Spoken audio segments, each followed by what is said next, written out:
this. The Latin version is per praeteritum ad futuram. This means through the past to the future.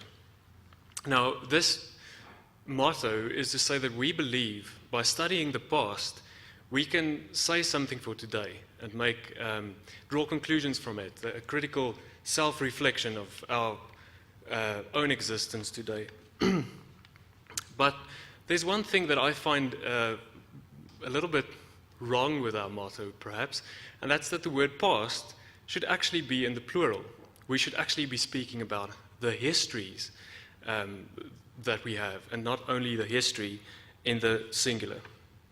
Because even a part of a history that we know really well can be multifaceted, and it is this multiple faces of history of the past that actually allow us to think critically about our own stories. This same principle of multiple stories is also true for people who wrote stories in the ancient world. And one reminder of this multifaceted aspect of narratives is the manuscripts on which these stories were brought to us today.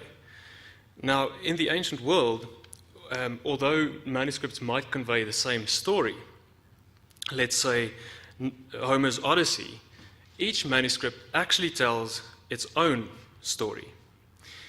There was no real control or copyright in the ancient world. People who copied these manuscripts could change them at will. They could change words, and sometimes they could even omit or insert a whole paragraph. And this obviously changes the narrative.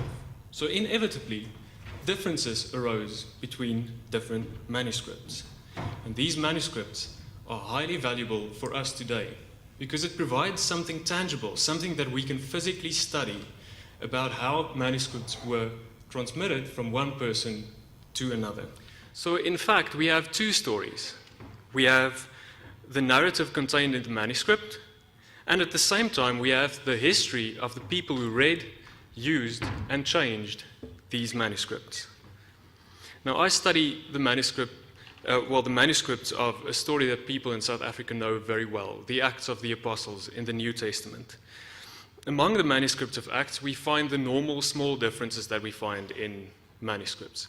But there are actually two different versions of Acts. So there are two general groups of the narrative. Someone, somewhere, rewrote the narrative of Acts into a completely different and new story. This makes it a very interesting thing to study, because we can study it in terms of that new story, or we can study it in terms of how that story came to be. In other words, why did people change this? What is the history of the people who made these changes? Now, to answer some of these questions, I studied only a very small part of the manuscripts. In fact, I only studied one manuscript and saw how the story was changed in that specific manuscript, and only with regard to the Old Testament quotations in that manuscript. And I will give you just one example today. The example that I want to give is Psalm 2, verse 7 in Acts 13, verse 33. Now, a bit of background. In this part of the story of Acts, Paul is giving a very long speech, and he's in a synagogue at the time that he's giving his speech. He's telling the history of Israel, and he starts speaking about Jesus by saying, "We tell you the good news. What God promised our fathers, He has fulfilled for us, their children, by raising up Christ. As it is written in the second Psalm, 'You are my son. Today I have become your father.'" At this point in our English Bibles, in the normal way of the story of Acts, this is where the quotation would end. But in our rewritten manuscript that I studied, the narrative continues with Psalm 2, verse 8.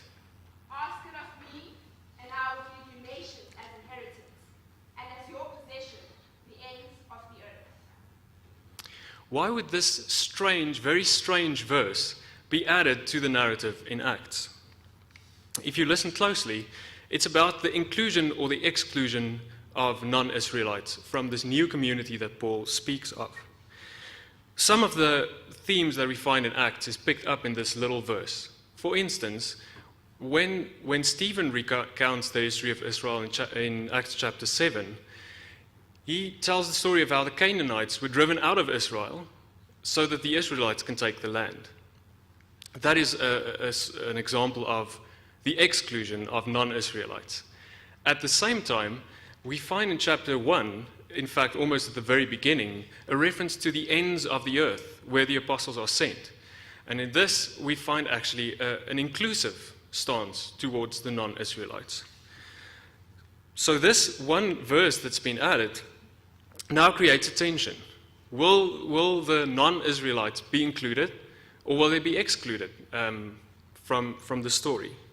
And this tension is only resolved in the next speech that Paul gives in the next Sabbath. In a synagogue again, he gives a slightly shorter speech, but the speech ends with his statement that the mission, Paul's mission, will now turn towards the Gentiles, that is, the non-Israelites. And in most manuscripts that we have, and in our English Bible translations, the verse directly following the speech would say, "The Gentiles glorify the word of the Lord." But in our rewritten narrative, the word glorified has been changed, and it now reads, "The Gentiles receive the word of the Lord." This change is very small, but it emphasizes that the non-Israelites became part of this new community that Paul spoke of. And so now the question remains, we can see that the narrative has been changed, but why did someone change this to emphasize that the non-Israelites become part of this new community? There are many reasons that are possible, but there is one reasonable probability, and that is that the inclusion or exclusion of non-Israelites was a problem for this community, and that they actually debated this question. Another reason that I can think of is that they wanted to strengthen their own identity. Perhaps they were all non-Israelites, Gentiles if you will, and they wanted to make sure that their own history is really a part of that new community that Paul spoke of.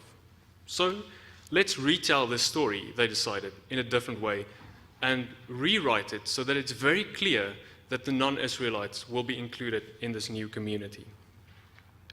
Now, this story of Acts is a narrative that is very well known to us today, but this group of people used it in a completely different way.